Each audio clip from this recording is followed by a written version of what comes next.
If you had to predict whether Stipe and DC was going to go 5 rounds, what would you say? You don't have to tell me who's going to win. I just want to know, is this fight going to go 5 rounds? And I say this because there's actually prop bets out there just for that. You don't have to pick the winner at all. You just have to pick the over-under. Is this thing going to go 5 rounds?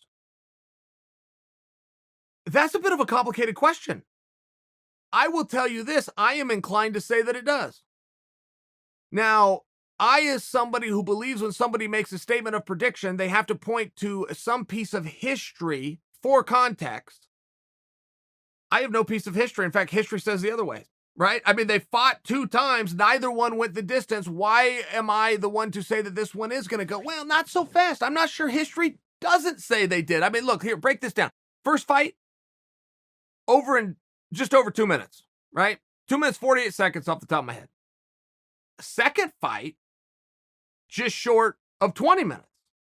So if we do know something about these two competing, and we are to turn to history, it says the more times they compete, the better they know each other, and the more the match gets extended. I do believe that Daniel Cormier is planning to go to a decision. I don't believe that he's planning to beat Stipe. Now, I happen to be able to relate to that.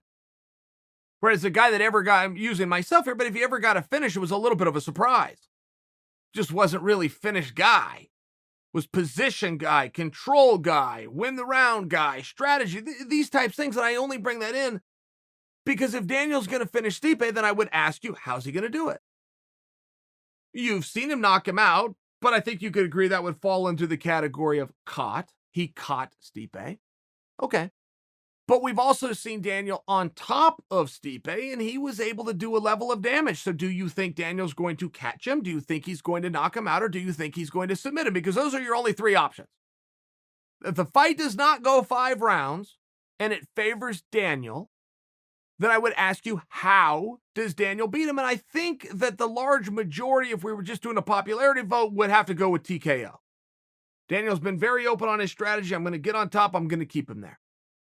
I think that that strategy lends to I'm going to win more rounds than he wins and go to a judge's decision. That's how I'm interpreting what he's saying. I could be wrong, but when you listen to Stipe, I mean, Stipe's a finisher guy on anybody, not just Daniel. He goes out, he's looking for that shot, he's looking to put you down.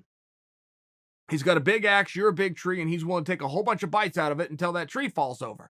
It would seem as though if it was not to go 25 minutes, that it would lean towards Stipe. This is just me talking. I would love to know what you think about that, but I do think there is something to be said for the commentary I'm giving,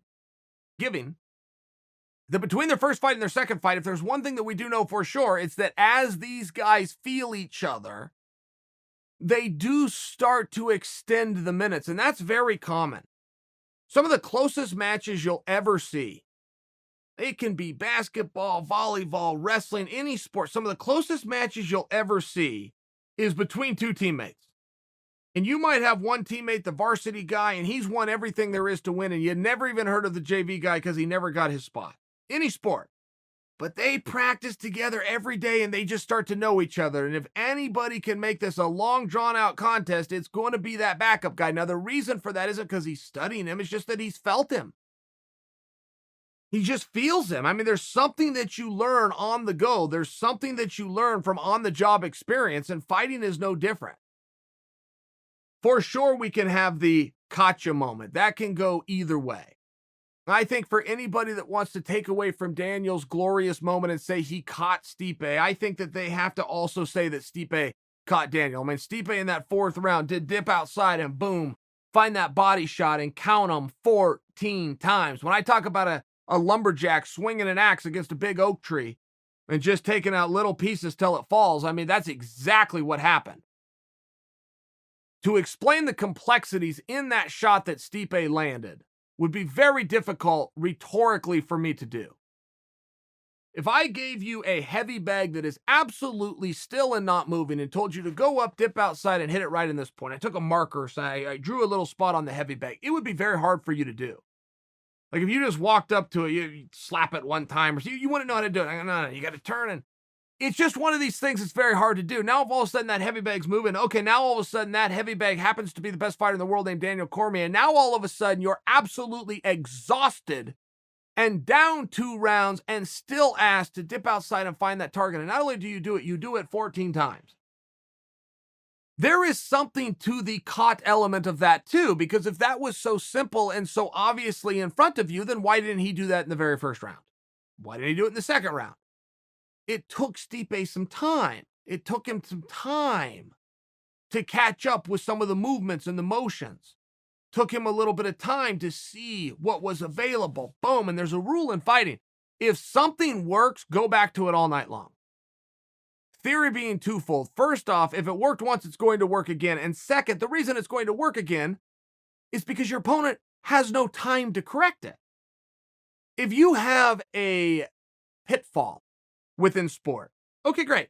You go out, you get exposed, use Conor McGregor's expression, you win or you learn. Fine, that's very true, but that involves going home, recovering, sitting down with your coaches, getting the notepad out, putting the tape on the TV, breaking it down frame by frame, finding where your weaknesses are, bringing in adequate training partners, working on that over and over in what's known as a camp, and then coming back and trying to make sure that that weakness no longer exists. That's what it is. So if you can catch it on the fly, and it works one time, there is a theory you go out and do it again. I don't know if there's ever been a time that has been more prevalent than Stipe doing 14 of the same trick shot. I mean, it really is a very tricky thing to do. We'll see it in boxing a lot. You don't see a ton of body shots in MMA. For it to have taken him 2 fights in 20 minutes in complete exhaustion and losing rounds to see this open and find it 1, 2, 3, 14 times. It's really very remarkable, and I do think if you want to say that Daniel caught Stipe, okay, fine, then you got to say Stipe caught Daniel. I mean, this thing is a wash.